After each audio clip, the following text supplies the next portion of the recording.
guys, this is Subhash Mehta and welcome back to my YouTube channel. So today I have brought a very hot topic for you all. After this pandemic, virtual learning for kids has been a new challenge for all the families. While some can spare the entire room for kids learning, while others have to get creative and carve out a space for homeschooling. So with a few clever design tips and desk organization ideas, you can turn any corner of your child's room or your dining room or any blank piece of wall into a workstation. So let's see how you can design this homeschool workstation for your kid. So the first step to design the workstation is to decide on a location. Any unused home office that you are not using currently, or any spare room, guest room, or your kid's bedroom is a good idea. But if you don't have that much space available, you can look for an empty corner in the house or any empty wall where you can place a desk. Or you can also use the dining table or any other desk that is not being used during the day. But make sure to avoid areas with high traffic such as the kitchen or the living area or any room that you frequently use in the day. And if your only option is a busy room and you couldn't find any empty space, consider placing a movable partition if you have one, or you can also use a screen in the area, and once the homeschooling is done, you can remove the screen at the end of the day. Seclusion helps the brain to focus, hence helping your child to focus more.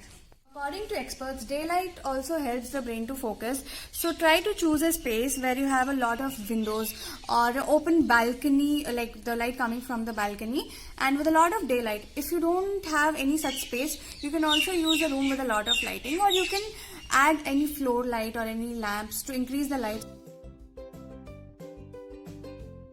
Make a list of all the things that you require during homeschooling, like your laptop, your notebooks, or any other supplies that you need while you're homeschooling. Then decide the length of this desk that you require. If you have a fixed desk, then is the best. Otherwise, you can arrange for a portable desk of the size that you require, or you can also use the unused dining space during the day or any other desk that is not being used during the day. You can also get creative and DIY your desk by fixing a ledge onto an empty wall. Just make sure it has ample amount of space for all the equipment and supplies that you will need during your study. So when it comes to decorating the kid's workstation, include your kid in the process. Include his interest, make it as colorful as you can, get very creative, include his artworks if he likes to draw or any other things that excites him.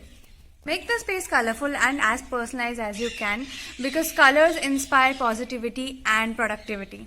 Experts say small children are drawn towards warm, bright colors, while primary children prefer pastels and tints.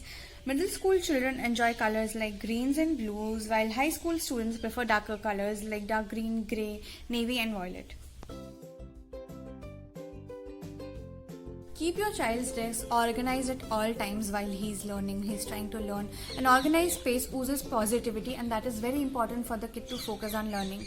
Make sure to remove all the learning items at the end of the day to separate the learning time from the leisure time. And if you don't have a permanent setup, you can use temporary wicker baskets or storage containers to store all the books or other items that you need while homeschooling your kids. Creating a school-like vibe can also help the kid's mind to focus on learning. Including materials like pinboards, chalkboards or whiteboards can create an environment of learning at home. Raise the fact that learning can happen anywhere, and if your kid likes to write on the wall, don't discourage him. You can go for washable paints, and at the end of the day, you can wipe off easily whatever is there on the wall. Nowadays, a lot of brands are coming up with these washable paints. With challenging times comes the opportunity of making a better world. We understand that this new homeschooling experience can be a little challenging for you, but you can create a very memorable and a very good experience out of it. You can find meaningful ways to create lifelong bonds with your children. So hope you found these tips and tricks to make your kids' homeschooling experience a little bit smoother. So if you liked the video, give it a big thumbs up, share it with your friends, and if you have any comments, leave it in the comment section. For more such videos, subscribe to my channel.